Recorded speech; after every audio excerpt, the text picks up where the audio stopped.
ನನ್ಗೆ ಹೇಳಿ ನಿಮಗೆ ಎಷ್ಟು ಇಷ್ಟ ಆಯ್ತು ಅಂತ ಹೇಳಿ. ಸಖತ್ ಇಷ್ಟ ಆಯ್ತು. 2 ಸತಿ ನೋಡಿದ್ವಿ already. ಹಾ ಹಾ ಅಲ್ಲ, ನಾನು ನಿಜ ಹೇಳ್ತಾ ಇದ್ದೀನಿ, ನೀವೆಲ್ಲ ಒಂದ್ ಸೈಡ್ ಮೀಡಿಯಾ ಅಂತ ಅಂದ್ರೂ ನಿಮ್ಗೆ ನೀವೆಲ್ಲರೂ ನಮ್ಗೆ ಒಂದು ಆಪ್ತರು, ಸ್ನೇಹಿತರು, ಆ ತರನೇ ಸರ್ ಆಗ್ಲಿ ನಾವಾಗ್ಲಿ ಯಾವಾಗ್ಲೂ ಬಿಹೇವ್ ಮಾಡ್ತೀವಿ ಅಲ್ವಾ. So as a decent and proper ಒಂದು ರಿವ್ಯೂ ನಿಮ್ ಕಡೆಯಿಂದ ಬರುತ್ತೆ ಅಂತ ನಮ್ಗೊಂದು ಫೀಲ್ ಇದೆ. ಸೊ ನೀವು ದಯವಿಟ್ಟು ಒಂದು ಒಳ್ಳೆ ಪ್ರಾಪರ್ ರಿವ್ಯೂಸ್, ನಿಮ್ಗೆ ಏನ್ ಇಷ್ಟ ಆಯ್ತು ಏನ್ ಇಷ್ಟ ಆಗಿಲ್ಲ ಅನ್ನೋದು ನೀವು ಹೇಳಬೇಕು. ಇನ್ ಫ್ಯೂಚರ್ ನಿಮ್ಮ ಒಂದು ಚಾನಲ್ಸ್ ಆಗ್ಲಿ ಎಲ್ಲಾದ್ರಲ್ಲೂ, ಓಕೆನಾ? ಅದಾದ್ಮೇಲೆ ನಾನು ಹೇಳ್ತೀನಿ. ನಿಮ್ಗೆ ಏನ್ ಹೇಳ್ತೀನಿ ಮೇಡಮ್? ಸಿ, ನಾನು ಯಾವಾಗ್ಲೂ ಹೇಳ್ತೀನಿ, he is always a directors artist. ಯಾವ ಪಾತ್ರಕ್ಕೂ ಅವರು ಪ್ರಿಪೇರ್ ಆಗ್ತಾರೆ. ಫಸ್ಟ್ ಯಾವುದೇ ಪಾತ್ರ ಆದ್ರೂ ಪ್ರಿಪೇರ್ ಆಗ್ತಾರೆ. ಸೊ ಈ ಒಂದು ಪಾತ್ರಕ್ಕೂ ಫಸ್ಟೇ ಪ್ರಿಪರೇಷನ್ ಇತ್ತು, ಈ ತರಾನೇ ನಾನು ಮಾಡಬೇಕು. ಹೇಗೆ ಮಾದೇವದಲ್ಲಿ ಅವರು ಆ ಮಾದೇವ ಪಾತ್ರನ ನಿಭಾಯಿಸಿದಾರೋ, ಎಲ್ಲರೂ ಹೇಳಿದ್ದು ಅದೇನೆ. ಫಸ್ಟ್ ಫ್ರೇಮ್ ಇಂದಾನೆ ನನ್ಗೆ ಬರೀ ಬಲರಾಮನೇ ಕಾಣಿಸ್ತು. ನಮ್ಗೆ ಆ ವಿನೋದ್ ಪ್ರಭಾಕರ್ ಇಲ್ಲ ಹೋದ್ film just 1 year back Madeva ಬಂತು. ಸೊ ಆ ಮಾದೇವ, ಸೊ ಯಾವುದೇ ಒಂದು ಇದು ಇಲ್ಲದೆ ನನ್ಗೆ ಬರೀ ಬಲರಾಮ ಅಂತ ಆ ಒಂದು ಕ್ಯಾರೆಕ್ಟರ್ ಅಲ್ಲೇ ಎಲ್ಲಾರು ಇನ್ವಾಲ್ವ್ ಆಗಿ ನೋಡೋ ಅಂತ ಒಂದು ಆ ತರ ಒಂದು ಇದಾಯ್ತು ಅಂತ ಅಂದ್ರು. So I am very happy. ಅವ್ರು ಮಾಡಿರೋ ಸಿನಿಮಾಗಳು ಜನಕ್ಕೆ ಇಷ್ಟ ಆಗ್ತಿದೆ, ಒಂದು ಒಳ್ಳೆ ರೆಸ್ಪಾನ್ಸ್ ಬರ್ತಿದೆ. ಅಫ್ಕೋರ್ಸ್ ಈ ಒಂದು ಕಾಲದಲ್ಲಿ ಥಿಯೇಟರ್ಗೆ ಸಿನಿಮಾ ಬಂದು ನೋಡೋದೇ ದೊಡ್ಡ ವಿಚಾರ ಆಗೋಯ್ತು. ಸೊ ಎಲ್ಲರೂ ಸಿನಿಮಾ ಥಿಯೇಟರ್ಗೆ ಬಂದು ನೋಡ್ತಿದ್ದಾರೆ ಅನ್ನೋದು ನಮ್ಗೆ ಖುಷಿ ಇದೆ. ಅಂಡ್ ನೋಡೋದು ಅಲ್ಲದೆ ಇಷ್ಟಪಡ್ತಿದ್ದಾರೆ ಅನ್ನೋದು ಖುಷಿ ಇದೆ. ಹೌದು, ಮಾದೇವದಲ್ಲೂ ಅವ್ರು ಸೆತೋಗ್ತಾರೆ ಅಂಡ್ ಇದರಲ್ಲೂ ಹಂಗೇನೆ.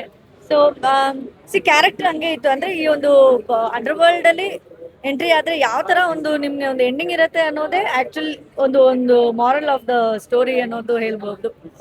So when you are doing when you are getting into such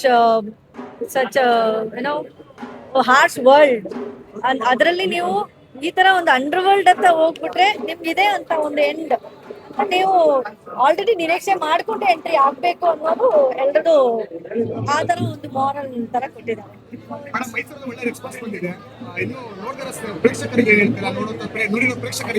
ದಯವಿಟ್ಟು ನೋಡಿ, ಇದೊಂದು ಒಳ್ಳೆ ಸಿನಿಮಾ. ಅಂದ್ರೆ 6 ವಯಸ್ಸಿಂದ 60 ವಯಸ್ಸವರೆಗೂ ನೋಡುವಂತ ಒಂದು ಸಿನಿಮಾನೇ ಮಾಡಿರೋದು. ಯಾವುದೇ ರೀತಿಯ ಒಂದು ಅಂಡರ್ವರ್ಲ್ಡ್ ಸಿನಿಮಾ ಅಂದ್ರೆ ಒಂದು ವಲ್ಗ್ಯಾರಿಟಿ ಆಗ್ಲಿ, ಒಂದು ಕತ್ತಿ ಮಚ್ಚು, ಬ್ಲಡ್ ಶೆಡ್ ಆ ತರ ಇಲ್ಲದೆ ಒಂದು ಡೀಸೆಂಟ್ ಆಗಿ ಆಸ್ ಯೂಶುವಲ್ ಗೇಮ್ ಚೈತನ್ಯ ಅವ್ರದ್ದು ಯಾವ ತರ ಒಂದು ಸಿನಿಮಾ ಇರುತ್ತೋ, ಆ ದಿನಗಳು ಯಾವ ತರ ಇತ್ತೋ ಅದೇ ತರ ಒಂದು ಕ್ಲಾಸ್ ಕಲ್ಟ್ ಆಗಿ ಒಂದು ಸಿನಿಮಾ ಮಾಡಿದ್ದಾರೆ. ಅದರಲ್ಲಿ ವಿನೋದ್ ಪ್ರಭಾಕರ್ ಅವರು ತುಂಬಾ ಚೆನ್ನಾಗಿ ಆಕ್ಟ್ ಮಾಡಿದ್ದಾರೆ. ದಯವಿಟ್ಟು ನೋಡಿ ಹರಿಸಿ ಹಾರೈಸಿ. ಸತ್ಯಾಗ ಇದೆ ಅಂತ. Thank you so much ma'am. ತುಂಬಾ ಖುಷಿ ಆಗ್ತದೆ ಈ ರೆಸ್ಪಾನ್ಸ್ ನೋಡಿ. ಆ್ಯಂಡ್ ಎಸ್ಪೆಷಲಿ ನನ್ನ ಕ್ಯಾರೆಕ್ಟರ್ ತುಂಬ ರೆಸ್ಪಾನ್ಸ್ ಮಾಡ್ತಿರೋದು ನನಗೆ ಫಸ್ಟ್ ಟೈಮ್ ಒಂದು ಸಿನಿಮಾನಲ್ಲಿ ಇಷ್ಟೊಂದು ಒಂದು ರೆಸ್ಪಾನ್ಸ್ ಬರ್ತಿರೋದು ಒಂದು ಕ್ಯಾರೆಕ್ಟರ್ಗೆ. ಲೈಕ್ ಮುಂಚೆನೂ ಹೇಳಿದ್ದೆ, ನಾನು ಮಾಡಿರೋ ಅಷ್ಟು ಕ್ಯಾರೆಕ್ಟರ್ಗಳಿಂದ ತುಂಬ ವಿಭಿನ್ನವಾಗಿದೆ ಅಂತ. I think now you know it. So ತುಂಬಾ ಖುಷಿ ಇದೆ. ಎಲ್ಲರೂ ಸಪೋರ್ಟ್ ಮಾಡಿ, ಥಿಯೇಟರ್ಸ್ ಬಂದು ಸಿನಿಮಾ ನೋಡಿ. ಸ್ಕ್ರೀನ್ ಪ್ರೆಸೆನ್ಸ್ ತುಂಬಾ ಚೆನ್ನಾಗಿದೆ, ಸ್ಪೇಸ್ ಜಾಸ್ತಿ ಇದೆ. ಎಲ್ಲರೂ ಅದೇ ನಾನು ಹೇಳ್ದಂಗೆ ವಿನೋದ್ ಸರ್ ನೆಕ್ಸ್ಟ್ ಬಿಟ್ರೆ ಇವಾಗ ನಿಮ್ ಪರ್ಫಾರ್ಮೆನ್ಸ್ ತುಂಬಾ ಚೆನ್ನಾಗಿ ಹೇಳ್ತಾ ಇದ್ದಾರೆ. ಹೌದು, ಕತ್ತಿ ಕ್ಯಾರೆಕ್ಟರ್ ತುಂಬಾ ಇಷ್ಟ ಆಯ್ತು ಅಂತ. ನಿಮ್ಗೆ ಫಸ್ಟ್ ರೆಸ್ಪಾನ್ಸ್ ಯಾರ ಕಡೆಯಿಂದ? ನನಗೆ ಫಸ್ಟ್ ಕ್ರಿಟಿಕ್ ಬಂದು ನನ್ನ ವೈಫ್ ಮತ್ತೆ ನನ್ನ ಮಗ. So they really love that cinema ನೋಡಿ. ಅವರು ಈ ಥರನ ಒಂದು ಮಾಡ್ತೀಯಾ ಅಂತ ಕೇಳಿದ್ರು. I was very happy about it. ಆ ತಮಿಳ್ ಸ್ಲ್ಯಾಂಗು ಅದೆಲ್ಲ ತುಂಬ ಕಷ್ಟ ಆಗಿತ್ತು. ಬಟ್ ದೆನ್ ಡಬ್ಬಿಂಗ್ನಲ್ಲಿ ವಿನೋದ್ ಸರ್ ತುಂಬ ಹೆಲ್ಪ್ ಮಾಡಿದ್ರು. ಆ್ಯಂಡ್ ಬಾಡಿ ಲ್ಯಾಂಗ್ವೇಜು ಪ್ರತಿಯೊಂದು ಎಲ್ಲ ಟೀಮ್ ವರ್ಕ್ ತುಂಬ ಇದೆ ಇದರಲ್ಲಿ. ನೀವು ನೋಡಿದಾಗೆ ಸಿನಿಮಾನು it's complete team work. So ಪ್ರತಿಯೊಬ್ಬರು ಚೆನ್ನಾಗಿ ಮಾಡಿದ್ದಾರೆ ಸಿನಿಮಾಲಿ. ಆ್ಯಂಡ್ ಥಿಯೇಟರ್ಸ್ನಲ್ಲಿ ಸಿಕ್ಕಿರೋ ರೆಸ್ಪಾನ್ಸ್ ನೋಡಿದ್ರೆ ತುಂಬ ಖುಷಿ ಆಯಿತು. ನೀವು ಅವತ್ತು ಆಕ್ಚುಲಿ ಇಂಟರ್ವ್ಯೂನಲ್ಲಿ ಹೇಳ್ತಾ ಇದ್ರಿ ಜೈಲರ್ ನಲ್ಲಿ ಒಂದು ಕ್ಯಾರೆಕ್ಟರ್ ನಮಗೆ ನೆನಪಾಗುತ್ತೆ ಅಂತ. ಇಲ್ಲಿ ನೀವು ನೋಡ್ದಂಗೆ ಇಲ್ಲಿ ಗೊತ್ತಾಗುತ್ತೆ ಆಕ್ಚುಲಿ ನೀವು ಏನಕ್ಕೆ ರೆಫರೆನ್ಸ್ ತಗೊಂಡ್ರಿ ಅಂತ. ಕರೆಕ್ಟ್ ಮಾಡಿ. ಸೊ ನೀವು ನೋಡಿದಾಗೆ ಎಲ್ಲದಕ್ಕೂ ಒಂದೊಂದು ರೆಫರೆನ್ಸ್ ಇದೆ ಇಲ್ಲಿ. ಆ್ಯಂಡ್ ಕೇಳಿರೋ ಕಥೆಗಳಿಗೂ ರೆಫರೆನ್ಸ್ ಇದೆ. ಸೊ ಐ ಗೆಸ್ ನಮ್ಮ 80s and 90s ನಲ್ಲಿ ಯಾರ್ಯಾರು ಕತೆ ಕೇಳಿದ್ದಾರೆ ಅವ್ರು ಬಂದು ಸಿನಿಮಾ ನೋಡಿದ್ರೆ they will go back to those days. Sir ಇವತ್ತೇ ರಿಲೀಸ್ ಆಯ್ತು, ಮತ್ತೆ ಸಾಕಷ್ಟು ಜನ ನೋಡೋರು ಇದ್ದಾರೆ, ಏನ್ ಹೇಳ್ತೀರಾ ಸರ್? ದಯವಿಟ್ಟು ಸಿನಿಮಾ ಥಿಯೇಟರ್ಗೆ ಬಂದು ನೋಡಿ.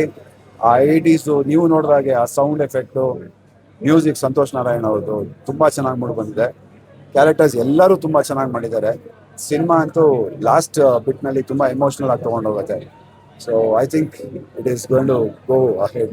ತುಂಬಾ ದಿನಗಳು ನಡೆಯುತ್ತೆ ಇದು ಸಿನಿಮಾ.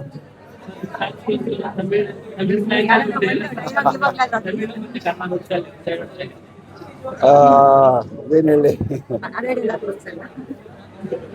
சினிமா ரொம்ப நல்லா இருக்கு, வந்துட்டு தேட்டர்ல பாருங்க. புரிஞ்சுதா?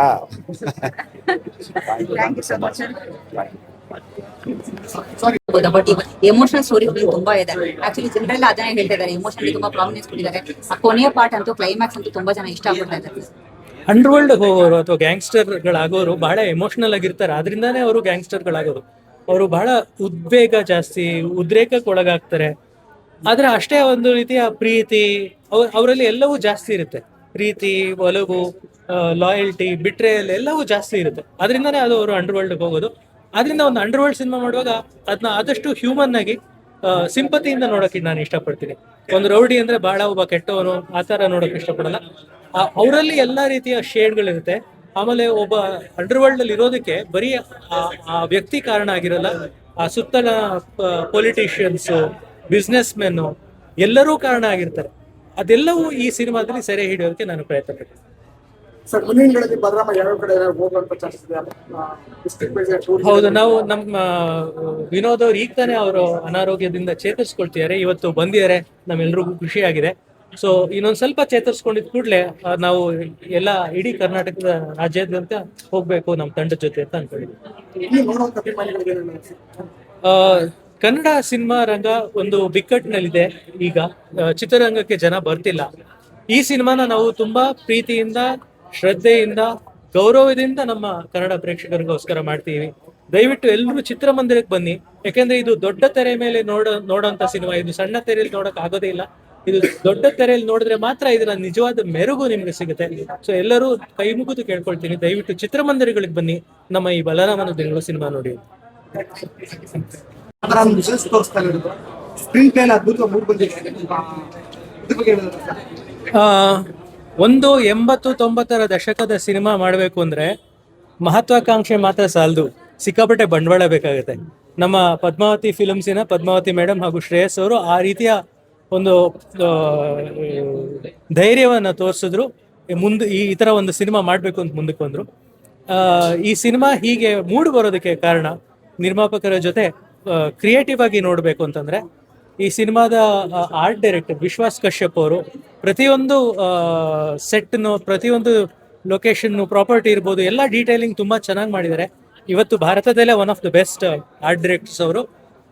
ಅದೇ ರೀತಿ ನಮ್ಮ HC ವೇಣು ಸರ್, ನಮ್ಮ ಛಾಯಾಗ್ರಾಹಕರು, ಅವರು ಅಷ್ಟು ಚೆನ್ನಾಗಿ ವಿಶ್ವಾಸ ಜೊತೆ ಸೇರಿ, ವೇಣು ಸರ್ ಅವರ ಕ್ಯಾಮ್ರಾ ವರ್ಕ್ ಬಗ್ಗೆ ಇಡೀ ಕರ್ನಾಟಕಕ್ಕೆ ಗೊತ್ತಿದೆ. ಇದು ಅವರ 51ನೇ ಸಿನಿಮಾ. ಬಹಳ ನುರಿತ ಕ್ಯಾಮ್ರಾಮನ್ ಅವರು. ನನ್ನ ಆದಿನಗಳು ಸಿನಿಮಾಯಿಂದ ಇವಾಗಿನ ತನಕ ನನ್ನ ಜೊತೆ ಪ್ರಯಾಣಿಸ್ತಾ ಬಂದಿದ್ದಾರೆ. ಅವ್ರು ನನ್ನ ದೊಡ್ಡ ಶಕ್ತಿ ಅಂತಾನೆ ಹೇಳ್ಬೋದು. ಈ ಸಿನಿಮಾ ಕೂಡ ಅವರ ಛಾಯಾಗ್ರಹಣ ಒಂದು ದೊಡ್ಡ ಯಶಸ್ಸಿಗೆ ಕಾರಣ. ಜೊತೆಗೆ ನನ್ನ ಎಡಿಟರ್ ಹರಿದಾಸ್ KGF ಅವರು, ಯಾರು ನನ್ನ ಆದಿನಗಳು ಸಿನಿಮಾನ ಸಂಕಲನ ಮಾಡಿದ್ರು, ಅವರೇ ಮತ್ತೆ ಈ ಸಿನಿಮಾ ಕೂಡ ಸಂಕಲನ ಮಾಡಿದರೆ. ನಾನು ಮಾಡಿರೋ ಬಹುಪಾಲು ಸಿನಿಮಾಗಳನ್ನ ಹರಿದಾಸ್ ಅವರೇ ಎಡಿಟ್ ಮಾಡಿದರೆ. ಅವರ ಕಾಂಟ್ರಿಬ್ಯೂಷನ್ ತುಂಬಾ ದೊಡ್ಡದು. ತುಂಬಾ ವಿಶೇಷ ಅಂದ್ರೆ, ನಾನು ಎಷ್ಟೋ ವರ್ಷದಿಂದ ವಿನೋದ್ ಪ್ರಭಾಕರ್ ಅವ್ರ ಜೊತೆ ವರ್ಕ್ ಮಾಡೋದಕ್ಕೆ ಕಾಯ್ತಿದ್ದೆ. ಈ ಸಿನಿಮಾ ಮೂಲಕ ಆ ಸದಾವಕಾಶ ಆಯ್ತು. ಅದ್ಭುತವಾದ ನಟ, ಬಹಳ ಪ್ರತಿಭಾವಂತರು, ಬಹಳ ಒಳ್ಳೆ ವ್ಯಕ್ತಿ. ಇದರ ಸ್ಕ್ರಿಪ್ಟ್ ಇಂದ ಹಿಡಿದು ತಾಂತ್ರಿಕ ಇದು ಆಸ್ಪೆಕ್ಟ್ ಗಳಿಂದ ಹಿಡಿದು ಎಲ್ಲದರಲ್ಲೂ ಇನ್ವಾಲ್ವ್ ಆದ್ರು. ಎಲ್ಲೂ ಇಂಟರ್ಫಿಯರ್ ಆಗ್ಲಿಲ್ಲ, ಇನ್ವಾಲ್ವ್ ಆಗಿದ್ರು. ಅವ್ರ ಜೊತೆ ಕೆಲಸ ಮಾಡಿದ್ದು ನನ್ನ ಸೌಭಾಗ್ಯ ಅಂತ ನಾನು ಲೆಕ್ಕಿಸ್ತೀನಿ. ಜೊತೆಗೆ ನನ್ನ ಇಡೀ ತಾರಾಗಣ, ಆಶೀಶ್ ವಿದ್ಯಾರ್ಥಿ, ಅತುಲ್ ಕುಲಕರ್ಣಿ, ದೀಪಕ್ ಆರ್ಯ, ಶರತ್ ಅವರು ನನ್ನ ಆದಿನಗಳಲ್ಲಿದ್ದವರು ಮತ್ತೆ ಈ ಸಿನಿಮಾದಲ್ಲಿ ಬಂದಿದ್ದಾರೆ. ಜೊತೆಗೆ ವಿನಯ್ ಗೌಡ ಅವರು ಈ ಸಿನಿಮಾದ ಒಂದು ಫೈಂಡ್ ಅಂತಾನೆ ಹೇಳ್ಬೋದು. ಈ ಒಂಥರ ವಿನೋದ್ ಅವರು ನೆಕ್ಸ್ಟ್ ಬಿಟ್ರೆ ಅವರೇ ಈ ಸಿನಿಮಾದಲ್ಲಿ ಕಾಣಿಸ್ಕೊಳ್ಳೋದು. ಪ್ರಿಯಾ ಆನಂದ್ ಅದ್ಭುತವಾಗಿ ಅವ್ರ ಪಾತ್ರನ ನಿಭಾಯಿಸಿದ್ದಾರೆ. ರಮೇಶ್ ಇಂದ್ರ ಅವರು ಅವ್ರ ಪಾತ್ರನ ಅವ್ರು ಒಂದ್ ರೀತಿ ಎಷ್ಟು ಸ್ಟೈಲಿಶ್ ಆಗಿ ಎಷ್ಟು ಚೆನ್ನಾಗಿ ಮಾಡಿದ್ದಾರೆ ಅಂದ್ರೆ, ಸಪ್ತಸಾಗರದಲ್ಲಿ ಅವರು ಮಾಡಿದಂತ ಪಾತ್ರಕ್ಕೂ ಇದಕ್ಕೂ ಎಷ್ಟು ವಿಭಿನ್ನ, ಎಷ್ಟು ವರ್ಸಟೈಲ್ ಆಕ್ಟರ್ ಅಂತ ಅವ್ರು ತೋರಿಸ್ತಾರೆ. ಆದಿತ್ಯ ಆಶ್ರೇ ಸಿಂಗ್ಲಿ ಅನ್ನೋ ಪಾತ್ರದಲ್ಲಿ ಅವರು ಡೇರ್ ಡೆವಿಲ್ ಮುಸ್ತಫಾಲ್ ಆಗ್ಲೇ ಅವರ ಟ್ಯಾಲೆಂಟ್ ಅನ್ನು ತೋರಿಸಿದ್ರು. ಈ ಸಿನಿಮಾ ಕೂಡ ಅದ್ಭುತವಾಗಿ ನಟಿಸಿದ್ದಾರೆ. ಅವ್ರ ಜೊತೆ ಒಂದು ಇಡೀ ಸಿಂಗ್ಲಿ ಗ್ಯಾಂಗ್ ಅಂತ ಹೊಸ ಆಕ್ಟರ್ಗಳ ದಂಡೆ ಇದೆ. ಜೊತೆಗೆ ತೇಜಸ್ ಜಯರಾಮ್ ಮತ್ತೆ ಶ್ರೀನಿವಾಸ್ ಅಂತ ಇಬ್ರು ಆಕ್ಟರ್ಗಳನ್ನ ಈ ಸಿನಿಮಾದಲ್ಲಿ ಪರಿಚಯ ಮಾಡಿದೀವಿ. ಅವರು ತುಂಬಾ ಚೆನ್ನಾಗಿ ಆಕ್ಟ್ ಮಾಡಿದ್ದಾರೆ. ಅನಿಲ್ ಸಿತು ಮತ್ತೆ ಅರುಣ್ ಮತ್ತೆ ಸೀನಾ ಪಾತ್ರದಲ್ಲಿ ಪುನೀತ್ ಅವರುಗಳು ಕೂಡ ಬಲರಾಮನ ತ್ರಯಗಳ ಹಾಗೆ ಅವ್ರ ಜೊತೆ ಯಾವಾಗ್ಲೂ ಬಲರಾಮನ್ ಜೊತೆ ಇರ್ತಾರೆ, ಅಷ್ಟೇ ಅವರ ಕಣ್ಣಲ್ಲಿ ಒಂದು ಕಿಡಿ ಫೋರ್ಸ್ ಅಲ್ಲಿ ಇರ್ತಾರೆ. ಅದ್ಭುತವಾಗಿ ಅವರು ಆಕ್ಟ್ ಮಾಡಿದ್ದಾರೆ. ಪ್ರತಾಪ್ ನಾರಾಯಣ್ ಹಾಗೂ ಅಶ್ವಿನ್ ಹಾಸನ್ ಪೊಲೀಸ್ ಪಾತ್ರಗಳನ್ನ ಎಷ್ಟು ಚೆನ್ನಾಗಿ 2 ಶೇಡ್ಗಳಿರುವ ಇವರು ನೀವು ಒಳ್ಳೆಯವರು ಕೆಟ್ಟವರು ಅಂತ ಗೊತ್ತಾಗದೇ ಇರೋ ರೀತಿಯಲ್ಲಿ ಅವರ ಪಾತ್ರವನ್ನ ಅಷ್ಟು ಚೆನ್ನಾಗಿ ಒಂದು ಕಾಂಪ್ಲೆಕ್ಸ್ ಆಗಿ ಅವರು ಅಭಿನಯಿಸಿದ್ದಾರೆ. ಎಲ್ಲ ಸೇರಿ ಒಂದು ಸಿನಿಮಾ. ನನ್ನ ಅಸಿಸ್ಟೆಂಟ್ ಡೈರೆಕ್ಟರ್ಗಳು, ನನ್ನ ಅಸೋಸಿಯೇಟ್ ಡೈರೆಕ್ಟರ್ ಕಿರಣ್ ಶಿವ್ ಎಲ್ಲರೂ ಸೇರಿ ಒಂದು ಸಿನಿಮಾ ಅನ್ನೋದು ಒಂದು ತಂಡದ ಸೃಷ್ಟಿ. ಆ ಇಡೀ ತಂಡ ಜೊತೆಗೆ ಶ್ರಮಿಸಿದಾಗ ಈ ರೀತಿಯ ಒಂದು ಸಿನಿಮಾ ಆಗುತ್ತೆ ಅಂತ ನಾನು ನಂಬಿದ್ದೀನಿ. ಸರ್ ನೀವು ಹೇಳ್ದಂಗೆ ಬಲರಾಮನ್ ದಿನಗಳು ಅಂದ್ರೆ ಸ್ವಂತ ಅಣ್ಣ ಅಂತ ನಾನು ಎಲ್ಲ ಕಡೆ ಹೇಳ್ಕೊಂಡಿದ್ದೀನಿ. As a brother I treat him. ಎಲ್ಲ ಒಂದ್ ಕಡೆ ಅವ್ರನ್ನ ಮೋಸದ ಇಟ್ಟು ಒಂದು ಜೋಕದ ಇಟ್ಟು ಸ್ಟಿಲ್ ಇನ್ನ ಅದೇ ಗುಂಗಲ್ಲಿ. ಎನಿವೇಸ್, ಇವತ್ತು ನಮ್ಮ ಹಬ್ಬ ಮೊಹರಂ. ಸೊ ಬೈ ಚಾನ್ಸ್ ಅಸ್ಸಲಾಂ ಅಲೈಕುಂ. ನಿಮ್ಮೆಲ್ಲರ ಪ್ರೀತಿ ಸದಾ ಹೀಗೆ ನನ್ನ ಮೇಲೆ ಇರ್ಲಿ ಅಂತ ಕೇಳ್ಕೊಳ್ತೀನಿ. ಹಾಗೆ ಈ ಬಲರಾಮ ಸಿನಿಮಾ ಮೇಲೆ ಇರ್ಲಿ. Especially I am so happy and honoured and proud. ನನ್ನ ಅಣ್ಣನ ಜೊತೆ ನಾನು ಈ ಸಿನಿಮಾ ಮಾಡಿರೋದು. ಹಾಗೆ ನನ್ನ ಕ್ಯಾರೆಕ್ಟರ್ ಹೇಗಿದೆ ಅಂದ್ರೆ ಆ ಜೊತೆ ಅಣ್ಣ ತಮ್ಮನ ಜೊತೆಲೇ ಇರ್ತೀನಿ ನಾನು. ಮೋಸ್ಟ್ಲಿ ನಾನು ಇದ್ರಲ್ಲಿ ಸಬ್ಜಿಲ್ಲ ಅಂದಿದ್ರೆ ನಾನು ಇದ್ದಿದ್ರೆ ಅಣ್ಣನ ಉಳಿಸ್ಕೊಂಡ್ಬಿಡ್ತೀನಿ. ಸೊ ಅಷ್ಟು ಫೀಲ್ ಆಯ್ತು. ಅಂಡ್ ನಮ್ಮ ಡೈರೆಕ್ಟರ್ ಬಗ್ಗೆ ಹೇಳಲೇಬೇಕು. ಒಂದೊಂದು ಕ್ಯಾರೆಕ್ಟರ್ ಅಷ್ಟು ಚೆನ್ನಾಗಿ ಕ್ರಿಯೇಟ್ ಮಾಡಿದ್ದಾರೆ. ಪ್ರತಿಯೊಬ್ಬರು ಒಂದು ಬಕೆಟ್ ಅಲ್ಲಿ ಬಿರಿಯಾನಿ ಇಟ್ಟಂಗೆ ಯಾರ್ಯಾರಿಗೆ ಎಷ್ಟು ಬೇಕು ತಿನ್ಕೊಳ್ಳಿ ಅಂತ. ಅಷ್ಟು ಖುಷಿ ಆಗ್ತದೆ. ನಾನು ಮುಂಚೆ ಹೇಳಿದ್ದೆ ನಿಮ್ಗೆ ಹಳೆ ಡೈಲಾಗ್, ಅಭಿಬಿ ಕಮ್ ಟು ದುಬೈ ಅನ್ನೋದೆಲ್ಲ ಹೋಯ್ತು. ಸಿನಿಮಾ ಡೈಲಾಗ್ ನೀವು ಕೇಳಿದ್ರಿ, ಪೂರ ಇಡೀ ಬೆಂಗಳೂರ್ನೇ ಆಳ್ತಾ ಇದ್ದ ಆ ದೊಡ್ಡ 2 ತಲೆಗಳು ಈಗ ಒಂದು ಮಣ್ಣಲ್ಲಿ ಅಂದರಾಗಿದೆ, ಇನ್ನೊಂದು ಜೈಲಲ್ಲಿ ಅಂದರಾಗಿದೆ. ಸೊ ದಯವಿಟ್ಟು ನೀವೆಲ್ಲರೂ ಬಂದು ಇದೇ ಒಳ್ಳೆ ಟೈಮು ಬಲರಾಮ ಸಿನಿಮಾ ನೋಡ್ಬಿಡಿ. So I am happy, no words. ಅಷ್ಟು ಪ್ರೀತಿ ಕೊಡ್ತಾ ಇದ್ದೀರಾ ನೀವೆಲ್ಲ. ಸದಾ ಚಿರಋಣಿಯಾಗಿರ್ತೀನಿ. ಇಡೀ ಕರ್ನಾಟಕ ಜನತೆ ಕೇಳ್ಕೊಳ್ತೀನಿ. ಸೊ ಇಷ್ಟು ಒಳ್ಳೆ ಸಿನಿಮಾ ಮಾಡಿದೀವಿ. ಸೊ ಎಸ್ಪೆಷಲಿ ಬಲರಾಮ ಬಂದು ನಿಮ್ಗೆ ಯಾವ್ದೋ ರೌಡಿಸಮ್ ರಕ್ತ ಗಿಕ್ತ ಏನು ಇಲ್ಲ, ಕಣ್ಣೀರ್ ಹಾಕ್ಸುತ್ತೆ ಅಷ್ಟೇ, ಬೇರೆ ಏನು ಇಲ್ಲ. ಮಗುವಿಂದ ವಯಸ್ಸಾಗಿರೋರ್ಗು ಬಂದು ಸಿನಿಮಾ ನೋಡಿ ಎಂಜಾಯ್ ಮಾಡ್ಬೋದು. ಎಲ್ಲರೂ ನಮ್ಮ ಹೀರೋಯಿನ್ ಆಗಿರ್ಬೋದು. ಸೊ ಪ್ರತಿಯೊಬ್ರು thanks to my Padmavati films, ನಮ್ಮ ಪ್ರೊಡಕ್ಷನ್ಗೆ ಎಷ್ಟು ಒಳ್ಳೆ ಸಿನಿಮಾ ಕೊಟ್ಟಿದ್ದಾರೆ. ಯು ಆಲ್ ಬ್ಲೆಸ್ಡ್ ಅಂದ್ರೆ ನಾವು ನೋಡಿದೀವಿ. ವಿಪನ್ಯತೆ ಕಾಣಿದೆ, ತುಂಬಾನೇ ವಿಪನ್ಯತೆ ಆಡಿಯನ್ಸ್ ಕೂಡ ತುಂಬಾ ಮೆಚ್ಕೊಂಡಿದ್ದಾರೆ. ಸರ್, ಪೊಲೀಸ್ ಪಾತ್ರ ನಾನು ಇದೇ ತರ ನೀವೆಲ್ಲ ಮೈಸೂರಿಗೆ ಬಂದಾಗ ಒಂದು ಕ್ಲಾರಿಫಿಕೇಶನ್ ಕೊಟ್ಟಿದ್ದೆ. ವಿಡಿಯೋ ವೈರಲ್ ಆಗ್ಬಿಟ್ಟಿದೆ. Out of 107 movies as of today ಮಾಡಿರೋದ್ರಲ್ಲಿ 34 ಪೊಲೀಸು. ಅದರಲ್ಲಿ ಬಲರಾಮನ ದಿನಗಳೇ ಒಂದು ಬೇರೆ ಚಾಪ್ಟರ್. ಯಾಕೆ ಅಂದ್ರೆ ಇದು ರಿಯಲ್ ಸ್ಟೋರಿ, ಫಿಕ್ಷನ್ ವೈಸ್ ಕತೆ. ಒಂದು Chaitanya sir director, Venu sir cameraman, Santhosh Narayan ಅವ್ರ ಮ್ಯೂಸಿಕ್, ಹಾಗೆ ವಿನೋದ್ ಪ್ರಭಾಕರ್ ಅವ್ರ ಜೊತೆ ಫಸ್ಟ್ ಟೈಮ್ ಆಕ್ಟ್ ಮಾಡಿದ್ದೀನಿ. ಒಂದು ಕಲ್ಟ್ ನಮ್ಮ ಆ ಕಾಲದ ನಾವು ಓದಿದ್ದು ಅಷ್ಟೇ. ಯಾಕೆ ನಾಸಂದವರಾದ್ರಿಂದ ನಮಗೆ ಬೆಂಗಳೂರು ರೋಡಿಸಮ್ ಗೊತ್ತಿಲ್ಲ. ಓದಿದ್ವಿ ಕಾಪಿಗಳ ಲೋಕದಲ್ಲಿ ರವಿ ಬೆಳಗೆರೆ ಪುಸ್ತಕ ಎಲ್ಲ. ಬಟ್ ಅದನ್ನ ರಿಯಲ್ ಆಗಿ ಆಕ್ಟ್ ಮಾಡೋದು ಒಂದು ಬೇರೆ ಜೋಶ್ ಇದೆ. ಅದನ್ನ ತುಂಬಾ ರಿಯಲಿಸ್ಟಿಕ್. ನಾನು ಸಿನಿಮಾ ನೋಡಿದೆ ಆಸ್ ಎ ಆಡಿಯನ್ಸ್, ತುಂಬಾ ಚೆನ್ನಾಗಿ ಮಾಡಿದ್ದಾರೆ. 80s ನ ತುಂಬಾ ಚೆನ್ನಾಗಿ ರೀಕ್ರಿಯೇಟ್ ಮಾಡಿದ್ದಾರೆ ಅಂತ ಕೂಡ ಹೇಳ್ತಾ ಆಮೇಲೆ ಇದ್ರು. ಇವತ್ತಿನ ಕಾಲಘಟ್ಟದಲ್ಲಿ 80s ರೀಕ್ರಿಯೇಟ್ ಮಾಡೋದು ತುಂಬಾ ಕಷ್ಟ. ಇವರು ಒಂದೊಂದು ಲೊಕೇಶನ್ ತಲೆ ಕೆಡಿಸ್ಕೊಂಡಿದ್ದು ನಾನು ಹತ್ತಿರದಿಂದ ನೋಡಿದ್ದೀನಿ ಚೈತನ್ಯ ಸರ್. ಅದು ಬರೀ ಒಂದು ಫ್ರೇಮ್ಗೇನೆ ಅವರು ಎಷ್ಟೋ ಕಿಲೋಮೀಟರ್ಗಳು ಟ್ರಾವೆಲ್ ಮಾಡಿದ್ದಾರೆ. ಒಂದ್ ಶಾಟಿಗೆ ನೀವು ಮನೆ ಒಳಗಿಂದ ಒಂದ್ ಕಡೆ ಆದ್ರೆ ರೋಡ್ ಇನ್ನೊಂದು ಊರು ಅದು ಇಷ್ಟು ಕಷ್ಟಪಟ್ಟಿದ್ದಾರೆ. ಅದಕ್ಕೆ ಫಲ ಸಿಗ್ಬೋದು. ಇವತ್ತು ರಿಲೀಸ್ ಆಗಿದೆ. ತುಂಬಾ ಒಳ್ಳೆ ವೈಬ್ ಇದೆ. ಎಲ್ಲ ಕಡೆ ಒಳ್ಳೆ ಟಾಕ್ಸ್ ಇದೆ. ನೀವು ನೋಡಿದೀರಾ ಸಿನಿಮಾ. ನನ್ನ ಪ್ರಕಾರ ದೊಡ್ಡ ಮಟ್ಟದಲ್ಲಿ ಗೆಲ್ಲುತ್ತೆ.